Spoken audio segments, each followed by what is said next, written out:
Good morning, class. Go ahead and take a second. Just listen. As kingfishers catch fire, dragonflies draw flame. And here we have your quizzes. 0 and another 0. 4, 1, and more zeros, it looks like. All right. Today we'll be discussing John Carroll. It's almost impossible to discuss early American Catholicism without bringing up John Carroll. He himself was an American Jesuit born in Maryland, and he sort of led the spread of early American Catholicism. And here you have a picture of the statue of John Carroll in front of Georgetown University.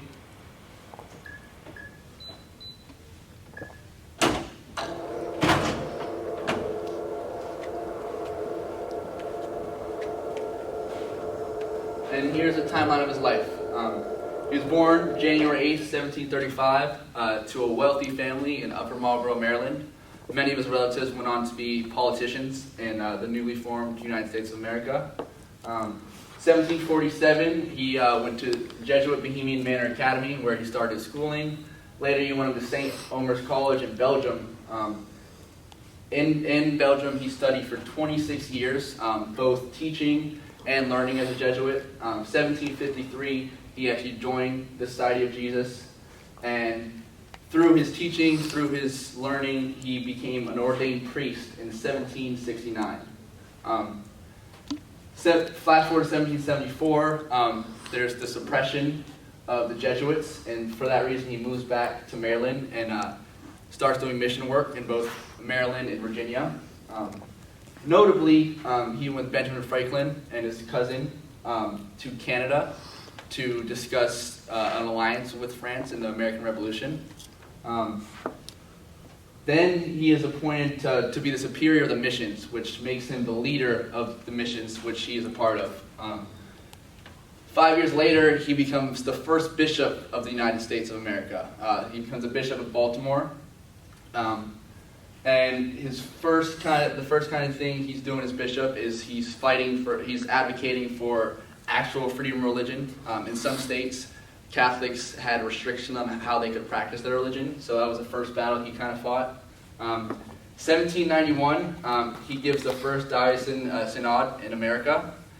In this, he discusses how Catholics in America need to get back to the teachings, get back to the traditions that make Catholicism. Those teachings were used for 20, 30 years beyond his death. 1791, he is part of the founding of Georgetown University, which is still one of the premier Catholic universities in the world. That's among many schools that he worked to build. In 1808, he's elevated to be the Archbishop of Baltimore, again, the first Archbishop in the United States.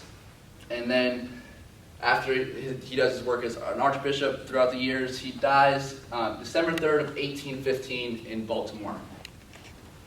So what you have to understand about John Carroll is he was living in a time of kind of the formative years of American Catholicism.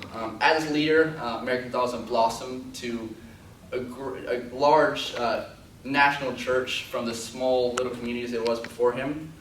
He brought revival and expansion to the church, working to Americanize the Catholic Church to appeal to Americans. Catholics in America quadrupled, and the number of priests in America increased tenfold under Carroll's era. He emphasized education and religion, as well as the marriage of religious virtue and public life.